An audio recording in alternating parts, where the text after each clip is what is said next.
গণভোটের গণরায় বাস্তবায়ন ও গণহত্যার বিচারের দাবিতে মাসব্যাপী কর্মসূচি ঘোষণা করেছে জামায়াত ইসলামী। দুপুরে জাতীয় প্রেস ক্লাবে আয়োজিত সংবাদ সম্মেলনে কথা জানান দলটির সেক্রেটারি জেনারেল মিয়া গোলাম পরোয়ার। এ সময় তিনি আবারও অভিযোগ তোলেন, জাতীয় নির্বাচনের ফলাফল ইঞ্জিনিয়ারিং করেছে বিএনপি। তিনি বলেন, ৭১-এর মীমাংসিত বিষয় এখন সামনে এনে বিভেদের রাজনীতির সংস্কৃতি শুরু হয়েছে। সংবাদ সম্মেলনে দলের অন্য বক্তারা বলেন, জুলাই সনদ নিয়ে জাতির সঙ্গে কোনো বিশ্বাসঘাতকতা হলে জনগণ তার জবাব দেবে। প্রয়োজনে আরেকটি গণ আন্দোলনের মাধ্যমেও স্বৈরাচার প্রতিরোধ করা হবে বলেও হুঁশিয়ারি উচ্চারণ করেন তারা।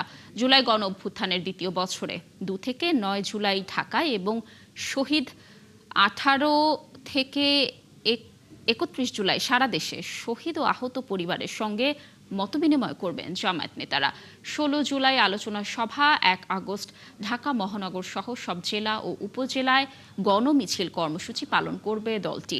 ৫ আগস্ট সারা দেশে সমাবেশ দিয়ে শেষ হবে জামায়াতের ইসলামীর কর্মসূচি।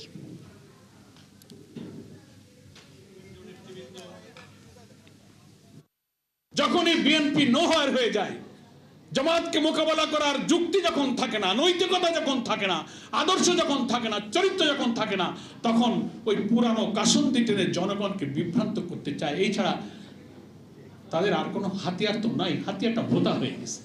আপনারা বলেন মেজরিটি নো, আপনার পার্লামেন্টের মেজরিটি ব্যাখ্যা এক, আর গণভোটের ৭০ ভাগের মেজরিটি কিন্তু আরেক।